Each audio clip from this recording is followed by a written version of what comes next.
Yo, j'espère que vous allez bien. On va se retrouver aujourd'hui pour la première game sur le mini-set, du moins sur ma chaîne YouTube, avec le prêtre aggro. Prêtre aggro, je me doutais quand j'ai vu la nouveau T4 qui était arrivé que ça allait être vraiment broken. Tout simplement parce qu'il était assez fort pour l'instant, genre je voyais beaucoup de prêtre aggro à plus de 55-60% de win rate, même en top légende. Et maintenant qu'on a ce T4 qui est une 5-4 qui globalement inflige 5 points de dégâts au héros adverse, bah on a tout de suite, enfin ça m'a fait tilt que le deck allait très fort, je l'ai voulu le tester, j'ai vu une liste jouée par Nance Gamer, et au final j'ai joué 3 games, 3 wins. Bon, l'échantillon est très faible évidemment, mais ce que j'ai l'impression c'est qu'on va réussir à battre quand même beaucoup de match-up. Et même quand les match-up contrôlent, on aura beaucoup de burst, on met de la pression continue, et grâce à des reborns, vous aurez constamment du board en fait. Donc on va regarder la decklist, et je vais essayer de vous montrer les principales synergies qui font que le deck a vraiment du gros potentiel. Donc voici la decklist. On a donc des animated qui vont être là pour réinvoquer un serviteur qui coûte 3 ou moins, qui est mort. Donc qu'est-ce qui va être bien réinvoqué? 4-3, les deux 4-3 en fait, les 3 si on compte celui-là, le Nightmare. Donc globalement c'est des 4-3 qui vont afficher 3 au héros adverse. On va également pouvoir réinvoquer la 5-5 pour 2. Là un 3 parfois, qui peut être bien si vous avez quelques serviteurs sur le board, donc pour burster, même si on préfère largement les undead. Et donc, voilà, ça va être une des bonnes cartes pour un mana. Pour un mana, globalement, c'est invoque un T3, et vu que vos T3 sont bien, c'est cool. Vous avez également cette 2-5 qui va réinvoquer un undead, donc très cool aussi. En termes de tempo, du coup, c'est une 2-5 qui invoque une 4-3 très souvent, ce qui veut dire qu'en termes de stats, c'est assez débile. On a cette T4 qui, en termes de cheating mana, est assez folle aussi. C'est une 3-5 qui parfois réinvoque 2 undead, 3 undead, ça dépend de ce que vous avez sur le board. Mais cette 3-5, en fait, quand vous faites Undying Allies, et si votre adversaire va double trade par exemple, donc Undying Allies ça fait quoi? Ça fait reborn au undead que vous allez jouer pendant ce tour. Imaginons que vous fassiez ce sort plus, je sais pas, Haunting Nightmare. Derrière du coup il va tuer les deux 4-3, enfin la 4-3 plus le rip-up 4-1, et derrière vous faites 3-5 qui va donc réinvoquer double 4-3, et en plus de ça, si le Nightmare a chassé cette carte de votre main, donc ça l'a touché, vous allez invoquer une 3-3 supplémentaire, et si les deux sont allés dessus, vous allez en invoquer deux. Donc les 4-3 qui font du burst, déjà c'est des bons body, c'est-à-dire que s'ils connectent face une fois, ça fait 7 de dégâts juste pour un T3. On a donc le T4, le nouveau T4 qui a un Rage, si c'est un Undead inflige 5 points de dégâts au héros adverse. Bon, certes, des fois vous aurez pas de Undead au fond du deck, c'est la vie. On a Astalor qui va être là pour justement contre les decks un peu plus lents, d'avoir un peu de burst, un peu un finisher, c'est-à-dire que c'est 14 de dégâts à partir du tour 10, l'Astalor à 8 de mana. On a le T5, et on va voir déjà les principales synergies, parce que pourquoi on peut faire beaucoup de burst grâce à la 1-3. Si vous avez l'arme équipée, ça fait que à chaque fois que vous jouez un sort Shadow, vous allez infliger un point de dégâts à tous les ennemis, PR1 de durabilité, donc il y a 3 stacks.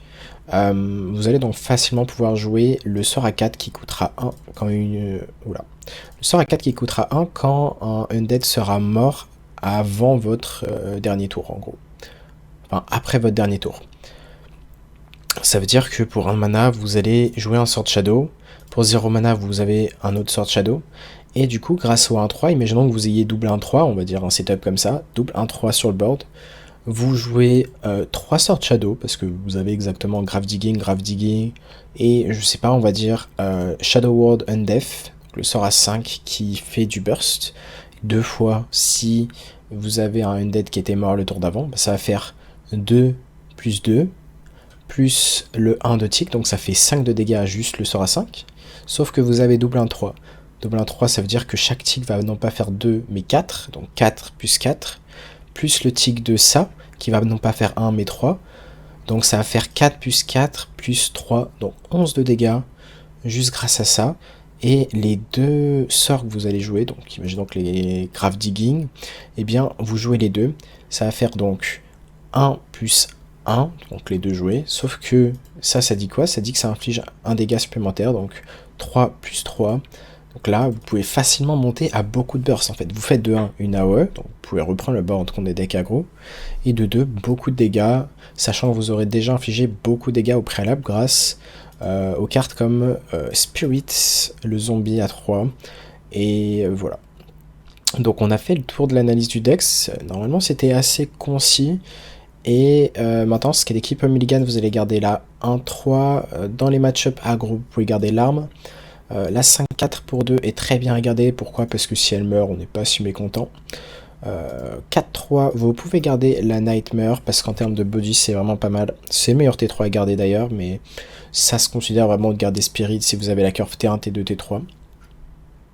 Et si vous avez la curve parfaite T1, T2, T3, T4, la 2-5 est évidemment ok à keep. Par exemple, vous pouvez également garder avec la pièce ce T2 et ensuite pièce de 5 sur tour 3, donc ça fait pas mal de pression assez vite. Donc voilà, on a fait le tour de la liste, on va maintenant se retrouver à game. On commence contre un paladin. Paladin, on va garder quoi? On va garder Nightmare à la 4-3, enfin de 5 pour 4, est-ce qu'on va la garder? Pas vraiment. Alors, on veut vraiment T1, T2 si possible. On a certes pas beaucoup de T1, mais l'arme est ok. Parce que contre Paladin, il va souvent mettre du board. À ce alors, ça va être un keep. Hein. Et sur tour 2, on va préférer ping que jouer à Stalor. Simplement parce qu'on préfère largement avoir quelque chose comme Nightmare ou Zombie dans le pool. Ouh, très bonne draw. Dans le pool de serviteurs morts.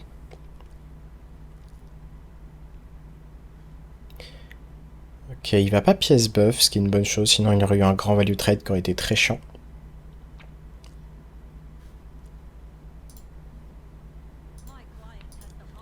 Il va la rendre 1-1 par contre. On va jouer le Nightmare ici. Pas de raison de pas trade, on va trade. On risque de jouer l'autre Nightmare prochain tour.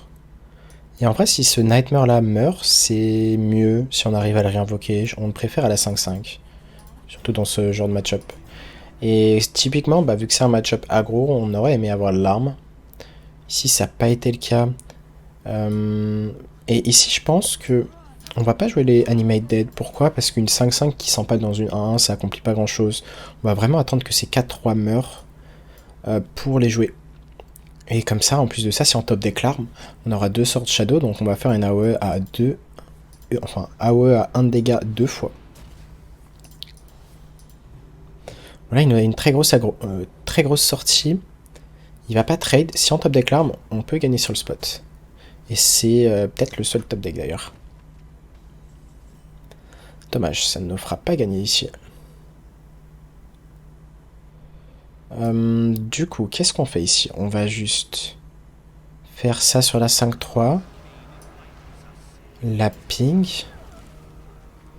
Est-ce qu'on a un intérêt à jouer la 1-3? Bah, on veut pas prendre plus de dégâts, donc pas vraiment. Est-ce qu'on veut jouer un Animate Dead maintenant? Ça conteste un peu le board. Je pense qu'on va le faire juste parce qu'on va avoir besoin de tuer le recrue de la main d'argent ici. On va avoir besoin de reprendre le board. Donc on va pas grid à essayer de réinvoquer 2 fois les 4-3. Une seule, c'est suffisant. Là, si on reprend déjà le board le prochain tour, c'est très bien.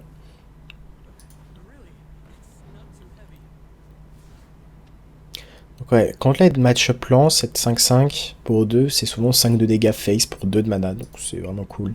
En plus d'avoir toutes les synergies avec le T4 qui peut le réinvoquer, c'est-à-dire que cette 5-5, vous pouvez la garder sur le board, et justement choisir de taper quand vous avez la 5-5 qui va vous permettre de la réinvoquer en fait, donc c'est très value. Ok, on va ici prendre le trade comme ça je pense. Est-ce qu'on a moyen de tout clear? Oui, on a moyen de tout clear. Donc on va tout clear ici. On va ping ça first. On ne veut pas laisser une seule créa. Et ensuite, on va jouer, peu importe, peut-être plus celui-là parce qu'on a envie de trade. Si on arrive à survivre jusqu'au tour 8, Astalor nous donne 5 d'armure. Même si je pense qu'on va préférer le jouer tempo. Si là, le follow-up avec le T6, c'est un peu la merde. Ok, AOE à 5. One time. Et non. Donc on va jouer ça ici. Jouer un taunt. Et je pense qu'on va choisir de suicider notre 1-3 ici. On la suicide maintenant vu qu'on compte pas les faces. On va juste double trade ici. Donc on a réussi à bien stabiliser le board. Tant qu'il n'y a pas le T7 légendaire, on est devant. On a réussi à stabiliser. Et en plus de ça, c'est quand même bien d'avoir réussi à stabiliser sans nos outils anti-aggro. Parce que là, vraiment, on s'est fait tabasser par une des meilleures sorties possibles pour nous contrer. La 5-5, du coup, accomplissait pas grand-chose. Et si on arrive à s'en sortir de cette game, bah, ça reste très propre, globalement. Très propre dans le sens où bah, c'était qu'un très bon power level. On n'a pas eu non plus grave digging. Vraiment, les sorties à base d'armes et grave digging, vous piochez en plus de faire une AOE, bah, ça fait vraiment toute la diff.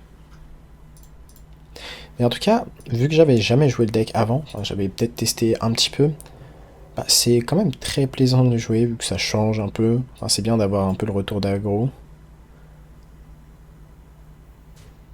Ok, là, létal, j'imagine. Dommage, ici. On était pas loin. Yep. Ok, on est maintenant contre un DK. DK, on va garder T3 pièces T3 peut-être. Est-ce qu'il y a mieux à garder? J'y pense. La game d'avant, n'importe quel sort, vraiment, hein, ce sort à 1 ou le sort à 5 d'AOE, nous aurait juste permis de comeback. Donc on avait vraiment beaucoup de tap deck pour juste full clear le board. Maintenant ici,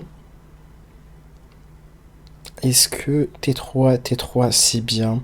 Je pense que c'est ok, ça peut être un match-up lent, donc c'est bien dans ce sens-là. Si c'est un match-up aggro, c'est un peu mauvais. Enfin, dans le sens où bah, on préfère avoir des outils anti-aggro, chercher l'arme. Et malheureusement, on n'a pas été un nid d'armes. Après, on a la curve T3 pièce T3. On a les deux meilleurs T3 ici pour vraiment contester le board, mettre du board. Donc même si la sortie est un peu lente, ça va. Dans tous les cas, c'est sûr qu'on n'aura pas beaucoup de terrain joué. On a que la 1-3 et l'arme. L'arme, elle est vraiment nécessaire que si c'est un match-up aggro ou mirror. Enfin, aggro quoi. Ce qu'on aimerait bien voir sur 4, si tue une des 4-3, c'est la 2-5 qui la réinvoque. Très bonne curve. Le lieu à 2 est vraiment très bien. Ça booste vraiment bien des cas, comme prévu, hein. Fallait s'y attendre.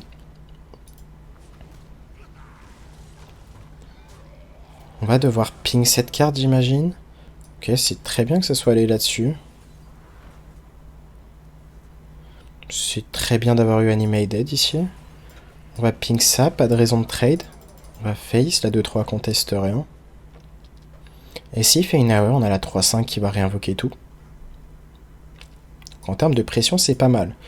Bon, certes, on préférait réinvoquer des cartes qui font du burst au héros adverse, mais c'est pas grave ici. Ici, on va préférer faire un 3 plutôt que ça ping ou ça haste alors. Tout simplement parce qu'on augmente le nombre de undead qu'on aura de morts. On va dredge évidemment un undead, donc on fait 6 au lieu de 5 parce qu'on a la 1-3. L'adversaire est déjà à 5 PV, 6 PV, tour 5.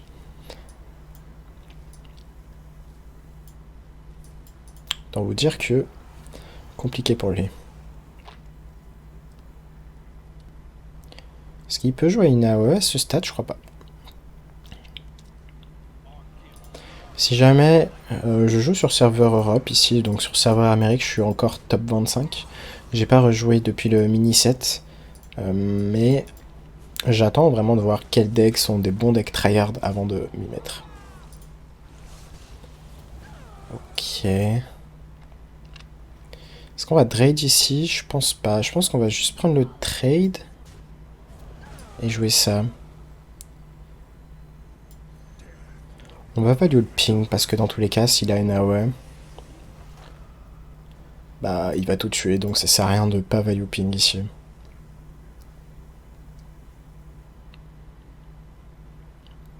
Je me demande si la marque du chasseur là de la 4-3 peut aller deux fois sur la même créa. Je pense que oui, mais à vérifier.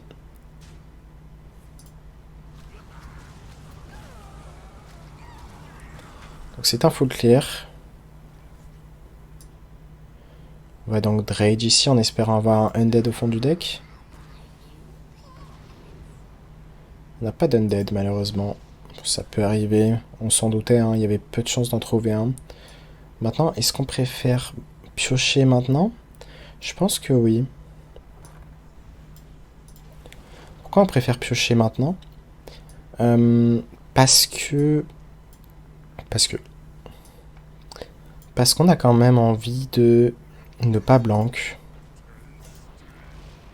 Ok, on préférait que ça s'empêle dans la 6-4, j'imagine. Ah. Ok, au moins ça te trade. Non, ok. Ça attaque forcément la créature, enfin, le personnage avec le moins de PV. Donc ici, on va Astalor. J'imagine. Jouer 7 de 5. Pink Face. Donc certes, on l'a mis très bas en PV, il a réussi à bien monter grâce au lifesteal, grâce au sort à 3. Il a utilisé son AOE également, ce qui serait chiant. Ce serait qu'il ait le T8 qui fasse un full clear. Ah, Jackson. Et Zola. Ok, on est tombé contre un sacré deck qui a Reno. Et sans doute un des pires match-ups pour nous, du coup 40 PV régénéré. Est-ce qu'on peut quand même le gagner? C'est pas garanti. On va d'abord piocher, voir ce qu'on a.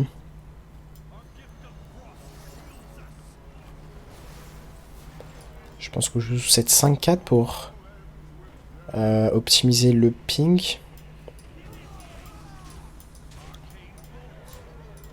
Mais ouais, bon, évidemment, les decks Reno Jackson, ça va être pas content, hein, parce que vous affrontez concrètement un deck 30 PV plus encore 30 PV, et vu qu'il a Zola, bah 30 PV, donc on doit affliger 90, 100 de dégâts. Autant vous dire que c'est pas trop possible. Meilleur setup, ça serait qu'on ait vraiment beaucoup de pression sur le board, mais... Il a une autre AOE en plus, dommage. Dommage, dommage. Bon, ça sera un des rares decks Reno qu'on affrontera, et un des decks... Rares decks contrôle, c'est-à-dire qu'on préférait même affronter des decks comme guerrier contrôle juste parce que les rebounds sont trop chiants pour lui. Attendez. Je crois que cette synergie est assez débile. Je me trompe peut-être, mais... Je crois que c'est assez débile. Est-ce qu'on va pas garder d'ailleurs? On va infliger 28. 24 du coup. 23. 22. Ok. On va préférer du coup jouer ça.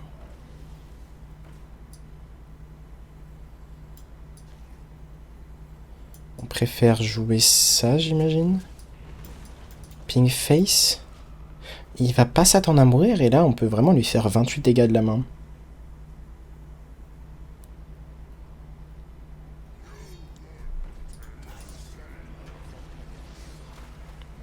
Ok, Okani est très chiant.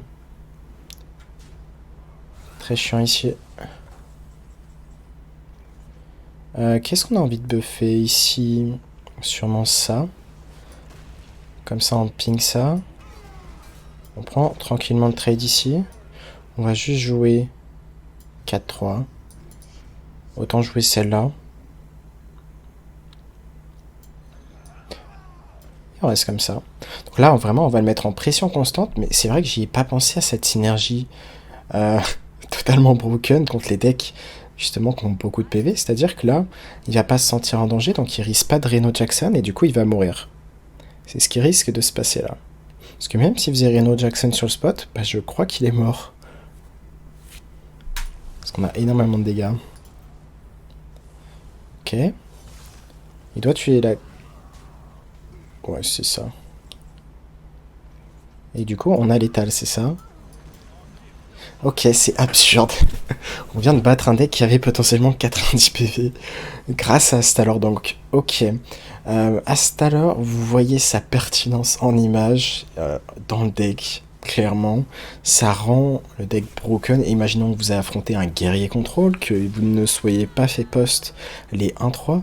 Vous pouvez jouer double 1-3 et du coup, vous n'allez pas infliger 14 mais 42 de dégâts si vous avez exactement double 1-3 et Astalor. Totalement débile. Nous voici maintenant contre un Death Knight. Death Knight, on va rien garder parce que tout coûte cher ici. Dans tous les cas, il n'y a rien du Mulligan ici. On est content d'avoir ce T3 qui est le meilleur en termes de tempo, mais dans l'idéal, on aimerait quoi? Piocher un T2, soit on a que la 5-4 qui est bien en T2. Le sort à 0 est pas mal à jouer sur le tour 3 pour avoir double 4-3.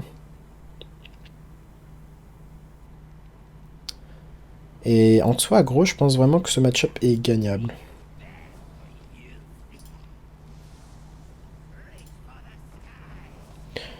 Ok, on va avoir une très bonne curve ici. On va tuer ça. Dans tous les cas, pour la 2-3, pour tourner dans la 2-3 qui invoque une 1-3 à la fin de son tour, il allait en invoquer une dans tous les cas vu qu'il avait un cadavre assuré grâce à cette 1-3. Et cette sortie est vraiment très très pénible. Donc on va quand même jouer double 4-3 ici. S'il la trade, on est très content pour être honnête. Je pense pas qu'il doit la trade.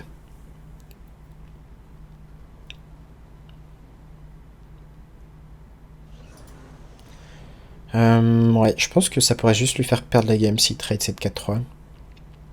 Concrètement. Maintenant, est-ce qu'on a un bon tour prochain tour? Pas grand chose à part jouer la 4-3 en fait. Heureusement que c'est un 3 ne dote pas de cadavre. C'est le seul point positif. Et du coup, on se prend 2 vitesses. On se fait clairement prendre 2 vitesses parce qu'on n'a pas de sortie à base d'armes. Nos undead ne peuvent pas mourir à cause de cette 1-3. Et donc, cette 2-3 est vraiment le principal counter de notre deck parce qu'il a juste à ne pas tuer nos serviteurs.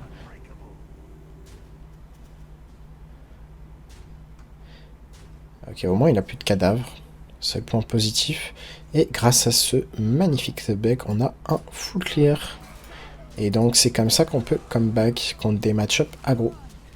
En plus de ça, la marque est allée sur le sort à 5. Donc on vient juste de reprendre le board avec un sort. En plus d'avoir fait 4 de dégâts au héros adverse, donc très value.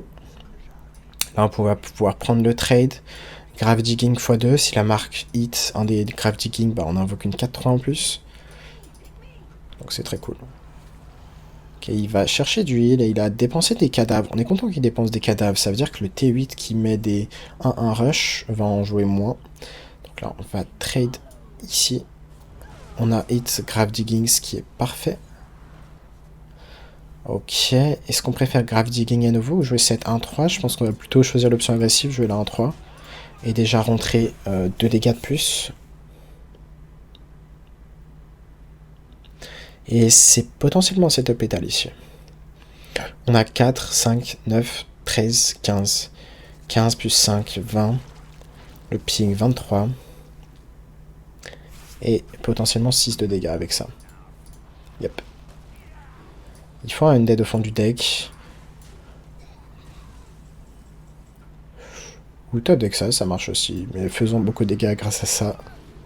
Et il n'y avait pas d'undead dans tous les cas. On aurait pris ça. Et voilà, ça fait tout de suite beaucoup de dégâts. Un double 1-3, c'est quelque chose. Mais ouais, très content de gagner cette game et ce genre de match-up. Parce que bah, on voit qu'on était très dominé. Mais vraiment, la OA5 est trop forte dans ce match-up. Hein. C'est la carte MVP.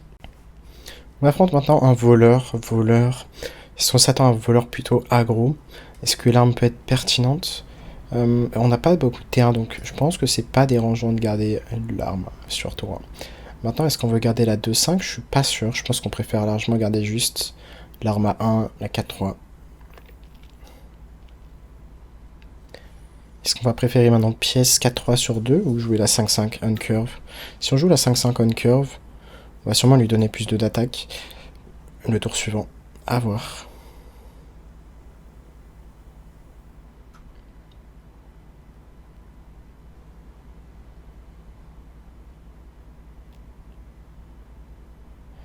Il faut s'attendre à du voleur miracle, du voleur jackpot. J'ai pas encore fait le match-up contre voleur. Ok.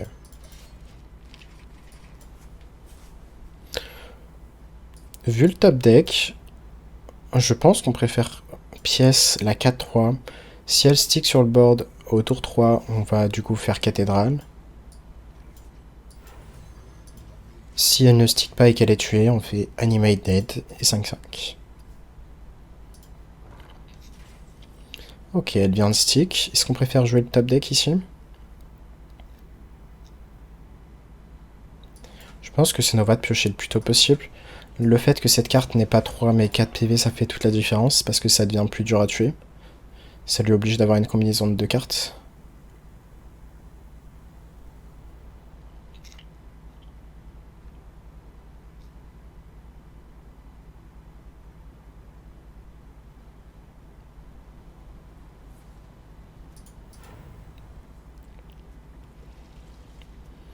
Ok, il pioche, mais il pourra pas tuer cette 6-4. À moins d'avoir assez de cartes pour jouer la 4-4 rush. Et il y a peu de chance.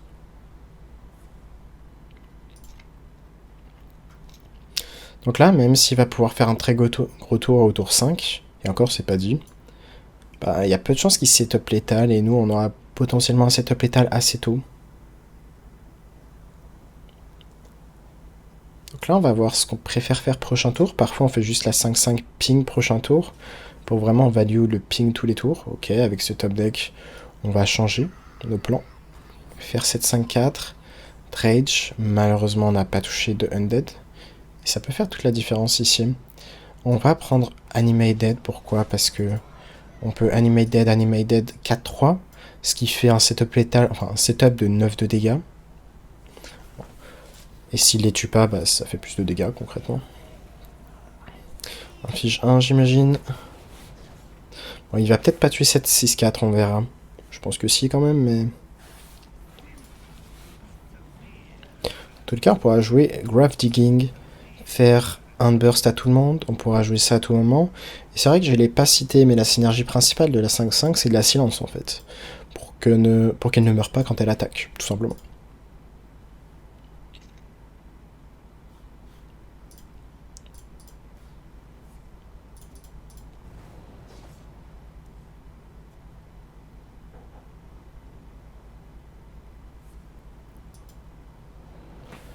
Ok, on s'attend pas non plus à un gros tour. Peut-être une 4-4 rush. C'est dans ce genre de spot que piocher l'arme ne serait pas mauvais du tout. Enfin, le sort à 5 d'ailleurs. On en a un au fond du deck, donc il y a peu de chances qu'on le top deck, surtout qu'on a un Animate Dead. On va pouvoir faire au moins 3 d'AOE. Donc c'est aussi dans ces moments-là que la 1-3 devient très pertinente, parce qu'il a perdu beaucoup de PV déjà. Donc piochons ici. Ok, est-ce qu'on préfère faire double Animate Dead ici? Piochons ici avant de faire quoi que ce soit. Ok, on a pioché l'arme. Et au final, je pense qu'on va préférer faire ça.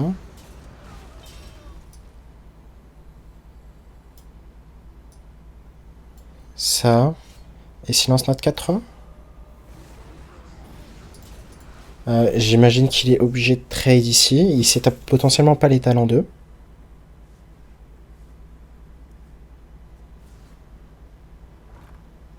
Ouais, je crois pas que c'est un setup létal. Hein. Prep. Ah, c'est un taunt, ok. C'est pas dérangeant vu qu'il a pas setup létal. Yep. En tout cas, très bonne game. Hein. Le fait d'affronter et de battre Voleur Miracle, sachant que Voleur Miracle reste encore un des meilleurs decks actuels. C'est-à-dire qu'il est très présent, voire c'est le deck le plus présent en top légende, bah, ça donne beaucoup de crédit à ce deck. On est contre un chasseur, j'ai pas affronté de chasseur depuis le mini set, on va tout renvoyer ici évidemment. Rien à garder. Et on a la 1-3 sur 1, est-ce qu'on est content de la jouer sur tour, hein, cette 1-3? En soi, ça fait T1 into ping, into peut-être encore ping. Ou est-ce qu'on préfère faire l'arme et garder cette 1-3? Je pense que, vu que c'est un deck OTK très souvent, on va être ok de jouer les 1-3 sur tour 1.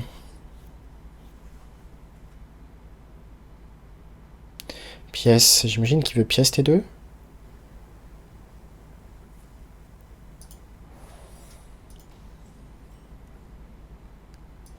Ok, on va voir ce qu'il a ici. Ok, c'est pas explo. c'est vraiment pas dérangeant pour le coup.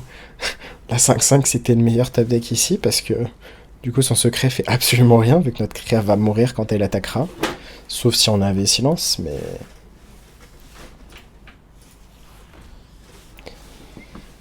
Ok, on a une arme ici.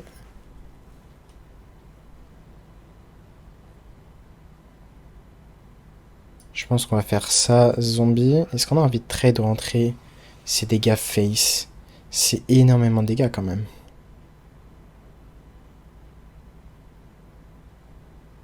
Je pense qu'on peut le forcer à trade ici si on va face. J'aime trop face. Hein. Vraiment, on joue un deck burst, on veut le prendre de vitesse. Donc ici, ça me va très clairement. En plus, il ne va pas trade la 4-3, donc on pourra nous-mêmes la tuer et faire une AOE. Ok, est-ce qu'on s'attend à un piège explos? Piège explos serait très chiant, on va pas se cacher. Enfin, piège givrant. Je m'attends pas à piège givrant en fait dans ce genre de match-up. Ici, on va quand même ping Sacréa. Après que 3 bêtes meurent, pioche une bête et il donne puissant puissant. Ok, 3 de durabilité. C'est très lent. C'est très très lent. Ici, qu'est-ce qu'on préfère faire? Jouer la 1-3 ping face, j'imagine.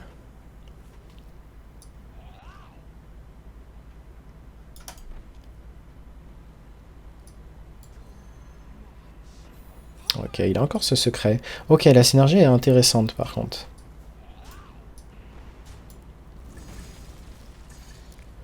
Très intéressante synergie. Très intéressante synergie. Cette 4-3 qui va être destinée à attaquer encore et encore. On fera peut-être grave digging ping prochain tour. Into sa ping pour optimiser vraiment les dégâts. C'est-à-dire qu'il passera à 9, ping 7, 3, 1 et 0 avec l'arme. Enfin, à voir, mais en tout cas, d'ici 2 tours, très souvent il meurt à moins qu'il ait Tavish. Et bah, il y a peu de games d'échantillon pour l'instant, mais on a fait quoi hein, pendant cette vidéo? On a fait quelque chose comme 1, 2, 3, 4 games. La game contre la Paladin, on la perd, on avait beaucoup de moyens de gérer le board adverse dans le deck. On voit qu'on a tellement d'outils de gestion.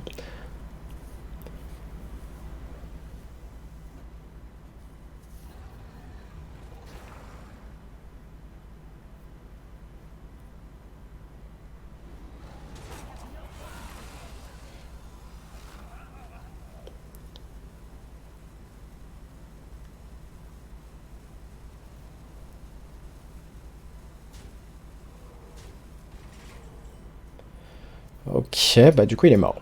Parfait. Ça run bien, ça run bien.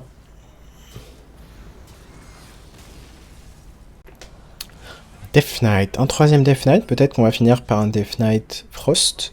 Ça veut dire qu'on aura fait absolument tous les match-ups Death Knight. Je pense qu'on va garder Whisper. On va pas garder la 2-5, c'est assez greedy. Très souvent on peut pièce 5-5 ici, into Whisper.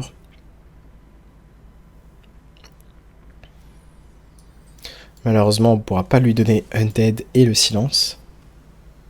Ça ne sera pas possible. Est-ce qu'on a maintenant envie de pièce 5-5 ? Je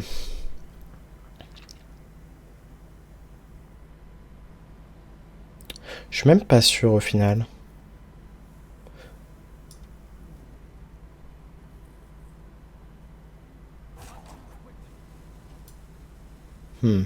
Ok, faisons-le. Juste parce que ça peut être un match-up aggro.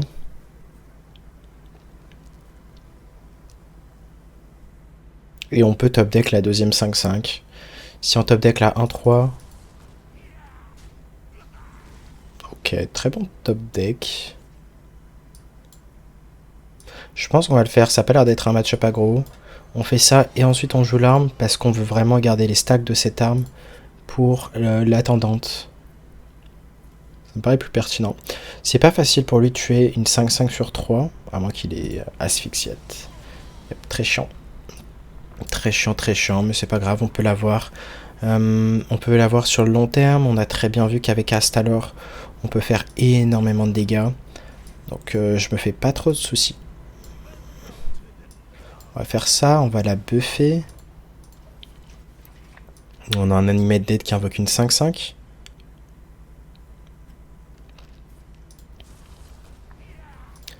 Il n'a pas le trade sur notre créa, à voir s'il a l'inflige 3 sur ça. Ok, il peut découvrir quelque chose, il peut découvrir un Obliterate qui serait très chiant. Après derrière, il n'aura pas le trade sur la 4-5, sur la 5-5 avec la 4-5, donc c'est au moins la bonne nouvelle. Ok, est-ce qu'on a envie de faire ce sort à 5?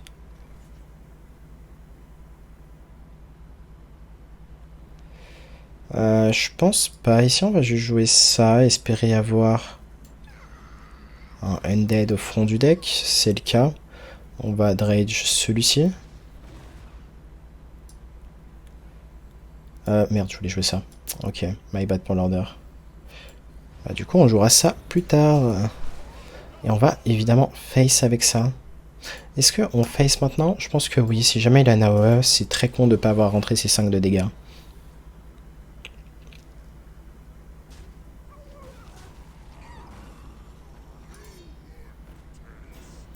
Ok, il se soigne ici. Mais ce qui est bien, c'est qu'on va la tuer.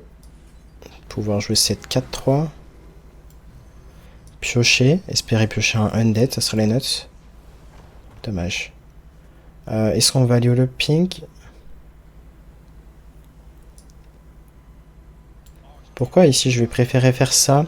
Si je joue le T7 on curve qui détruit un serviteur de ma main et du board, bah, autant faire en sorte que ce soit un 50-50 de tuer 7-6-4. Dommage, il a bien hit. Je pense qu'il va faire une rush ici. Qu'est-ce qu'il a tué de notre deck? C'est très chiant qu'il ait tué Asta alors, il nous a tué vraiment une bonne win condition ici.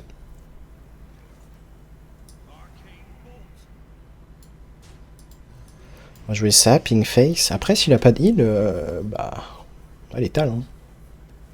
Létal prochain tour, setup. On espère juste pas de Reno Jackson, évidemment. S'il y a Reno Jackson, on n'est pas content.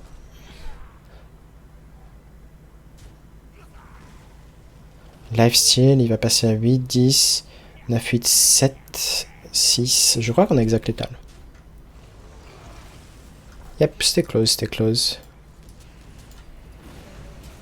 Mais voilà, on voit qu'on s'en sort très bien contre des decks contrôle comme Blood, DK. Ah, la solidité du deck est vraiment folle. Hein. Je pense même le jouer en top légende sur serveur Amérique. Donc on affronte un mage. Là, ça va être intéressant parce qu'au final, la 1-3 ne va pas être un si bon keep que ça.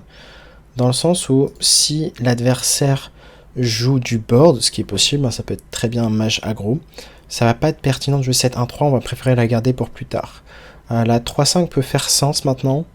Elle a joué on curve sur 4 avec un pièce 4-3 into 4-3. Donc je vais quand même la garder, même s'il y a des chances que ça se mette mal, il y a des chances que ça se mette super bien, on verra. Ce sera un peu au bonheur la chance. Puis justement, c'est en faisant des tests de mulligan qu'on se rend compte si ces mulligans sont pertinents ou pas. Là, on voit que si on avait keep en plus de ça, la 1-3, bah, on se serait fait un peu rect. Parce qu'il avait trade et il l'a tué facilement. Donc très bonne sortie tempo de l'adversaire ici. On va jouer Undying Allies, ce Nightmare. Très souvent, il va pas avoir envie de tuer cette 4-3, mais si jamais il la tue, ben, on peut facilement réinvoquer des Undead. Enfin, on peut, comment dire, on peut facilement invoquer des 4-3 que cette carte aurait chassé. On espère que ça chasse la cathédrale, s'il prévoit de tuer cette 4-3. Et la cathédrale, on aura donc très souvent une target à buffer. Donc ouais, il va pas la tuer, évidemment. Faudrait juste pas qu'il ait de freeze pour le prochain tour sur cette carte. Et au final, je pense que c'est mieux de jouer cette 4-3.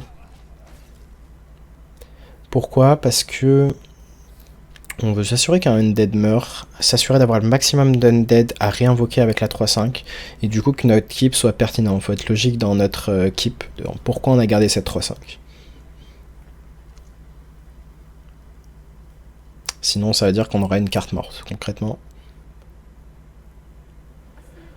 Ok, Alchemist, qui était un keep au mulligan. Ce qui peut faire sens. Quelle carte il a eu? Il a encore pris 7-4-3. Est-ce qu'il va trade? Il a pas l'air de vouloir trade. Si trade, ça nous va. Hein. On aimerait qu'il trade. Pour sauver des PV. Et du coup avoir la value sur 7-3-5 en plus d'avoir sauvé 3 PV. On a donc infligé 3 de dégâts. Qu'est-ce qu'on s'attend ici? Sunwell. Yep. Et ça peut être très bien pour nous, hein, ce Sunwell. Intéressant. On peut se dire qu'il a pas de... Non, on va pas grid ici. Hein. On pourrait essayer de grid, mais j'aime pas grid. En fait, cette carte met 2 serviteurs sur le board. Contre un match-up aggro, c'est très pertinent. D'avoir vraiment le plus de board possible. On tirera rarement plus de value avec cette 3-5, donc c'est plus pertinent que jouer cette 5-4. Maintenant, on a vraiment envie de piocher quelque chose comme la OEA5 pour reprendre le board facilement. Ok, pas de fleurie numéro 2, sinon on est très mal. Ok, maintenant top deck AOA5 et on gagne la game, je pense. Voilà, pas top deck.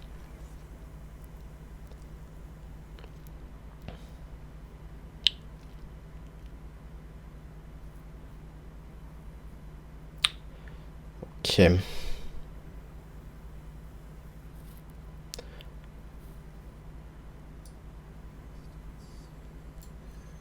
On va jouer ça. On fait 7-4-3.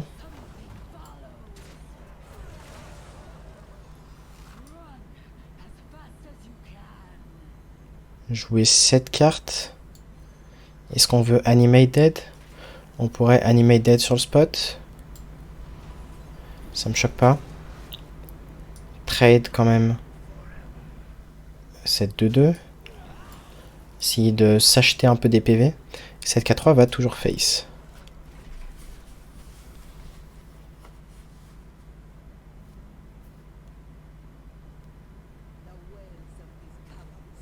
Et donc là, à tout moment, on top deck juste la OE à 5 de mana.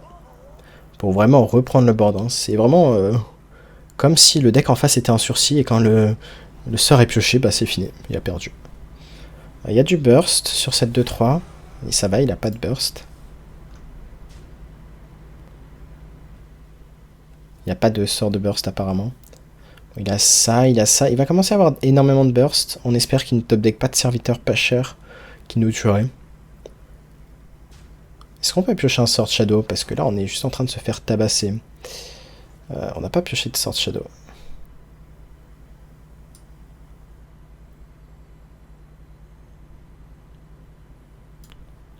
Est-ce qu'on veut jouer juste double T3 ici? Je pense que j'aime bien le dragage. Dragage, on va draguer un Undead. On a beaucoup de dégâts. Mais on va préférer ici faire Astalor. Tuer ça. Cette carte va tuer ça. Est-ce qu'on veut vraiment full trade? Quelles sont nos chances de mourir ici?